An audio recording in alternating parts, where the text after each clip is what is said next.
트럼프가 벌써부터 지 물건 있냐?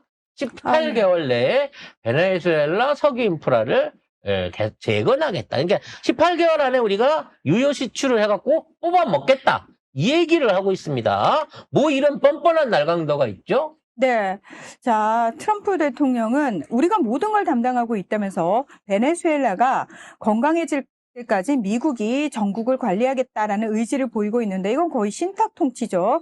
자, 그런데 미국 기업을 투입해가지고 1년 반 내에 석유 사업을 정상화하겠다라고 트럼프 대통령이 이야기를 합니다. 그러면서 내가 석유 기업들 곧 만날 거야 라고 얘기를 하는데 실제로 석유 기업들 입장에서는 이게 리스크가 굉장히 큽니다. 그리고 전문가들은 이미 그 얘기를 했어요. 지금 베네수엘라의 석유 인프라가 예전에 이제 우고 차베스 대통령이 있을 때 미국 기업이 하다가 쫓겨났을 때에 그때하고 비교하면은 이미 시설이 너무 많이 망가져가지고 한두 푼 투입해야 될 문제가 아니고 1, 2년 안에 해결될 문제가 아니란 얘기까지 나오고 있어요. 그래서 실질적으로 석유 기업들은 이게 약간 리스크가 커서 우리가 계속 해야 될까라고 망설이고 있는데 트럼프 대통령은 내가 만나가지고 직접 이야기를 하겠다. 이건 뭐다?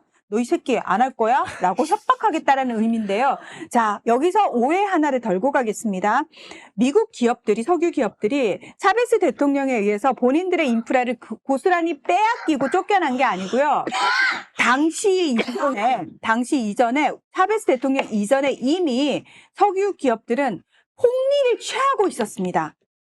95%의 마진을 빼먹고 있었어요. 폭리를 이미 취할 만큼 취했어요. 본인들이 투자한 거 이상을 뽑아먹고 있는 상황이었고 심지어 본인들이 나갈 때 보상금도 다 받았습니다. 충분히. 그리고 또 하나 차베스 대통령이 좋다. 니들이 계속해서 베네수엘라에서 석유 사업을 하고 싶으면 우리 국영기업하고 합작을 해라. 협력을 해라. 라고까지 기회를 줬어요. 근데 그거 싫다고 나간 애들이 미국 석유 기업이라는 겁니다. 왜냐면 그때 석유값이 똥값이었거든요. 그래서 차베스 대통령에 의해서 본인들이 모든 걸 빼앗기고 쫓겨난 게 결코 아니라는 겁니다. 그래서 트럼프 대통령이 말한 것처럼 우리가 빼앗긴 석유를 되찾는 거다라는 말 자체가 거짓 주장입니다. 그래서 지금 말씀드린 대로 이제 대규모 투자를 유치를 한다라고 하는 얘기는 이게 사실은 미국의 금융펀드 회사들, 그러니까 이게 월가에 있는 애들한테 돈을 또 몽땅 땡겨와야 이거를 할 수 있게 된다는 거예요. 그렇게 되려고 하면 돈을 빌려와서 땡겨오게 되면 안정적으로 투자금을 뽑아 먹을 수 있을 만큼. 왜냐면 유정 하나 파가지고 몇 억 달러를 들여갖고 팠는데 최소한 2, 3년은 뽑아 먹어야 이자 주고 원금 갚고 그 다음부터 이익 실현이 되거든요. 그러니까 이거를 단기간 보유하고 있으면 안 돼. 그렇죠. 최소 중장기적으로 10년, 20년 갖고 가야 여기서 충분히 뽑아 먹을 수가 있단 말이에요. 그래서 민주주의를 지키러 들어왔다는 미국이 대통령이 어찌 됐거나 지금 이제 유고 상태가 돼갖고 임시 대통령이 됐으니까 국민들한테 선거를 할 기회를 줘야 되잖아. 근데 선거를 하지 못하게 하겠다는 거예요. 이게 왜 그러냐면은 일단 트럼프 대통령이 이런 식으로 마차도 정권을 끌어내리고 친미 정권을 세우려고 한다라고 이야기를 하잖아요. 그래서 마두로 대통령. 그래서 당연히 다음은 야권 쪽에서 지금 노벨 평화상을 받은 극우 마차도나 또는 걔가 정치적으로 어떤 활동을 못하는 상황에서 곤살레스라고 대리 후보를 내세운 할배가 있거든요. 그 할배는 지금 스페인에 망명을 가 있습니다. 어쨌든 그래서 자기가 지난번 선거에서 이겼다라고 주장하는 그 할배가 내가 대통령이다 이러고 있는데 트럼프 입장에서는 제가 얘기했잖아요. 트럼프는 바보가 아니에요. 무조건 너 내 말 잘 들을 것 같으니까 그 자리에 앉아라고 해줄 사람이 아닌 게 뭐냐면 트럼프는 그 베네수엘라 사람들의 여론도 생각을 하는 거예요. 그래서 마차도에 대해서도 뭐라고 얘기를 하냐면은 좋은 여성인 건 알아. 하지만 베네수엘라 국민들의 존경을 받지는 못하고 있어. 라고 얘기를 하면서 트럼프가 선택한 방법은 현재 있는 로드리게스 부통령한테 안정적으로 국정 운영을 계속 맡긴 다음에 이 사람을 설득해서 미국에 협력하게끔 만드는 게 최상의 시나리오다라고 판단을 내린 겁니다. 그러니까 국민에 의한 뽑힌 주권 대통령이 아니고 이 대리, 그러니까 긴급 대리로 와 있는 로드리게스를 오랫동안 쥐어짜면서 이 안에서 기름을 뽑아 먹겠다는 거예요. 그렇죠. 근데 중요한 건 뭐냐면 여기서 나오는 기름을 미국이 다 가져간다고 칩시다. 그러면 이걸 갖다가 정유정제를 어디선가 해야 돼요. 그럼 이제 여기는 이게 아시다시피 이 중진류이기 때문에 휘발유보다는 전에 말한 디젤이나 벙커씨 같은 것들, 이른바 중유 이상의 중진류들이 많이 나올 거라는 얘기지. 미국은 중진류를 필요로 해요. 미국의 산업시설이나 보일러나 이런 것들은 아직도 다 디젤을 떼기 때문에 많이 필요로 하는데, 그렇죠. 그거 남은 건 어떡하겠냐는 거지. 즉 미국이 쓸만한 수요를 충당하고도 남는 이 석유들을 과연 다른 나라들이 미국이 주도적으로 파는데 그 석유를 사줄 거냐는 거예요. 안 사줍니다. 결국 이걸 팔아갖고 미국이 쓸만치 쓰고 난 다음에 나머지 부분, 미국이 쓸 수 있는 거는 디젤이라고 하는 이 유종이 한정되어 있기 때문에 나머지 것들을 사줄 국가들이 없다고 하면 이거는 돌리지를 못하는 거예요. 그러니까 정유업자 입장에서는 야, 이거를 갖다 하려면 한 달 전부터 계속 만났다 그래요. 그러니까 침공 한 달 전에 국회에는 안 알렸는데 정유업자들하고는 한 달 전부터 이미 어떻게 할 것인가에 대한 얘기를 한 거야. 그러니까 이 땅 따먹기, 오일 따먹기를 하려고 걔네들한테 주사위를 던져봤는데 쉽게 말해서 기존에 나가 있는 쉐보론이나 지금 엑슨모빌도 이거는 자신이 없는데 이러고 얘기를 하고 있는 거예요. 그래서 끼어든 게 코노코 필립스라고 하는 가스 전문 탄사업체입니다. 이게 코노코 필립스를 들여다보면 이게 트럼프하고 거의 동업 관계에 있는 회사나 마찬가지예요. 그러니까 이 회사는 전문적으로 석유를 캐갖고 정유해서 파는 회사가 아니야. 그러니까 세브론이나 엑슨모빌은 자기들이 기름을 원유를 뽑아다가 정유해갖고 나눠서 팔아먹는 가공회사인 거고, 코노코 필립스는 사실상의 시추회사예요. 근데 얘네들이 들어가가지고 그 안에서 일을 한다는 얘기는 시추만 뚫어가지고, 그러니까 월가에서 돈 빼다가, 얘네 방식이 그런 거거든. 야, 이 안에 뭐 천연가스나 석유가 얼마가 들었으니까 이거 개발하면 10년 후에는 네가 5억 투자해주면 이자 붙여갖고 10년에 6억 줄 수 있어. 뭐, 요런 식으로 하는 회사란 말이에요. 근데 이 회사가 들어간다는 얘기는 시추로 신규 유전 개발했다 그러고 졸라게 시추공을 뚫어갖고 뽑기는 뽑겠죠. 상업화하는데 3, 4년 걸리겠죠. 문제는 그 후에 판매 대책에 대해서는 없는 상황에서 이 석유를 트럼프가 차지한 거라는 거야. 그래서 사람들이 하는 얘기가 트럼프가 저 유전 혼자 가져봐야 저거 다 못 먹는다. 미국이 저거 절대 컨트롤 못한다라고 하는 얘기가 나와 있다는 거죠, 현재로서는. 그리고 전 세계가 사실은 지금 이 화석연료에서 벗어나고 있기 때문에 점점 디젤이라든지 또 뭐 중유 경우를 안 쓰는 방향으로 지금 바뀌어가고 있거든요. 그래서 앞으로 제일 많이 쓰는 유조선이라든지 뭐 큰 화력발전소 같은 데에서도 중진류들을 안 쓰려고 하는데 이것만 몽땅 끌어안아가지고 미국이 지네는 쓰겠지만 그 위에 남은 물량을 어떻게 할 거냐. 저거 1, 2년 안에 개털된다는 거예요. 중요한 건 18개월 안에 개건한다는 거죠. 네. 18개월.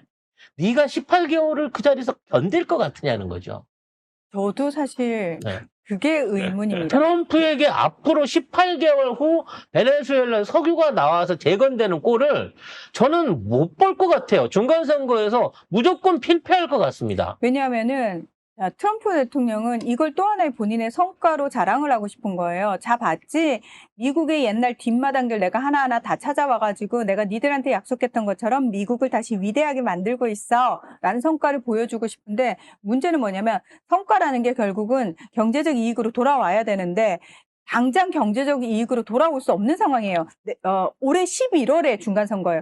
그때까지는 못 돌아와요. 그렇죠. 그 낙수 효과가 안 생겨요. 18개월 후에 생기니까 나한테 펴줘. 이거 안 된다는 거예요. 그러면서 이제는 뭐라고 얘기하냐면은 이걸로도 안 된다는 거 본인도 알기 때문에 이거 막 광고하다가 안 되니까 내가 중간선거에서 지면 쟤들이 나 탄핵시킬 거야.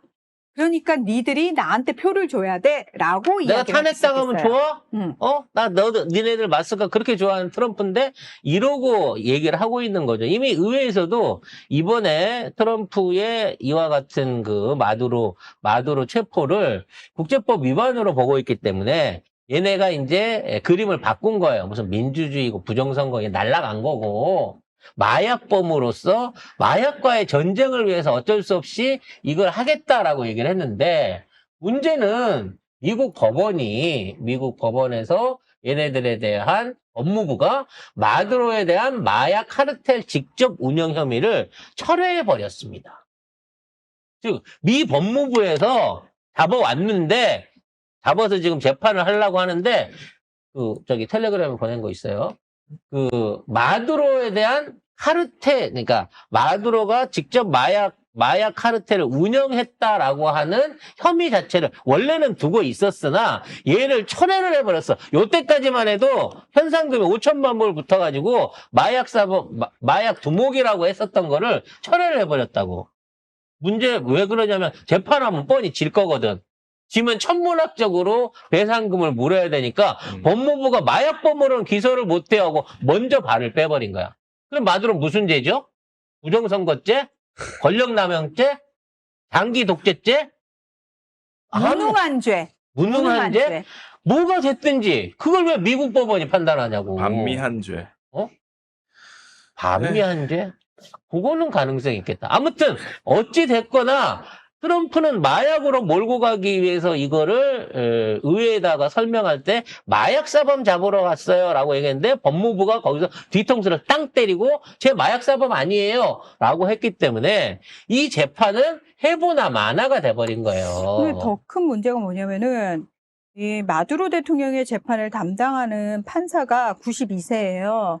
이분이 92세에도 판단이 되시나? 네, 1998년 빌 클린턴 당시 대통령에 의해서 임명이 된 판사거든요. 빌 클린턴 때? 네. 그래서 트럼프와 적대적 관계에 서 있는 사람이다. 그래서 이거 이 판사한테 맡겨도 되냐라는 얘기가 계속해서 나오고 있대요. 예. 참 92세까지. 야, 아무튼 저기 몇 살까지예요? 죽을 때까지. 죽을 때까지 종신이에요. 아. 그래서 저렇게 배경을 내린 거 보면 법무부 장관이 트럼프 편이라고 해도 법무부 내에서는 트럼프 입김 안 통하는 거 아니냐는 생각이 들어요. 문제는 이제 이 상황에서 우리나라 뉴스도 매일 이것만 갖다 때리고 있는데 그 와중에 트럼프한테 백악관 앞에 가고 통일교 찌끄레기나 윤호교인 어게인 나부랭이들이 이재명도 체포해 주세요. 윤석열을 구해 주세요. 이따위 댓글을 올리고 있다는 겁니다. 너무 쪽팔리지 않습니까 지금?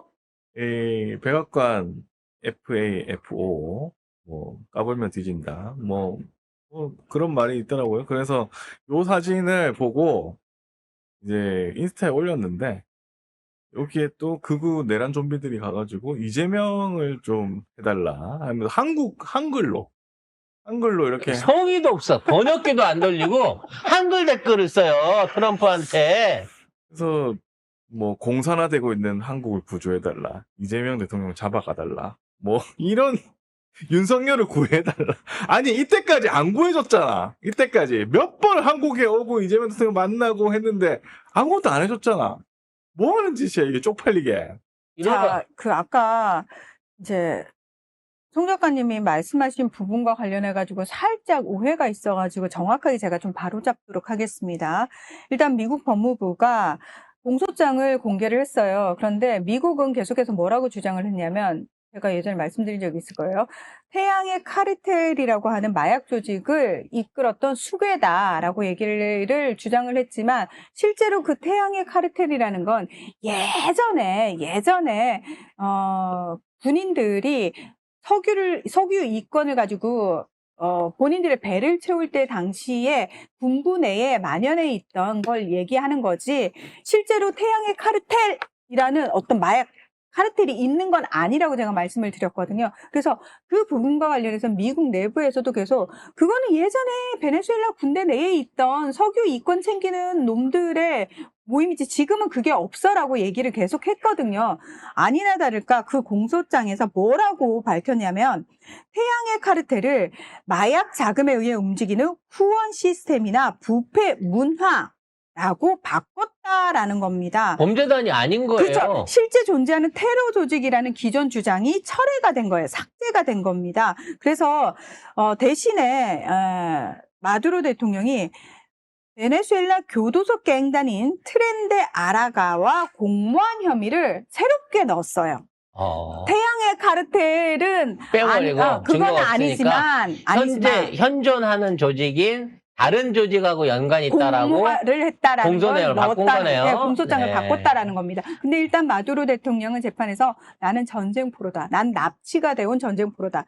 근데 이걸 우리가 잘 보셔야 되는 게 뭐냐면 트럼프 대통령이 뭐라고 표현했냐면 생포돼서 이송 중이다라고 표현해가지고 저도 그냥 은연중에 생포가 돼서 이송 중입니다. 체포가 됐습니다라고 표현을 했는데 이게 틀린 말인 게 뭐냐면 납치가 됐다라는 게 정확한 표현이고요. 이렇게 말을 하는 게 맞습니다. 근데 미국은 프레임을 생포해서 체포했다. 다시 말해서 자기네들이 정당한 방식으로 법 집행을 했다라는 걸 강조하기 위해서 단어를 그렇게 쓰는 건데 체포란 단어가 안 안 맞는 거예요. 된다는 거죠. 납치라는 단어가 맞다는 거예요. 불법으로 잡아온 거기 때문에 납치당한 거다. 맞습니다. 예, 납치가 맞습니다. 근데 어떤- 이 부분과 관련해서도 영국 BBC에서 지금 문제가 된 게 뭐냐면 납치라는 단어 쓰지 말라고 오더가 내린 거.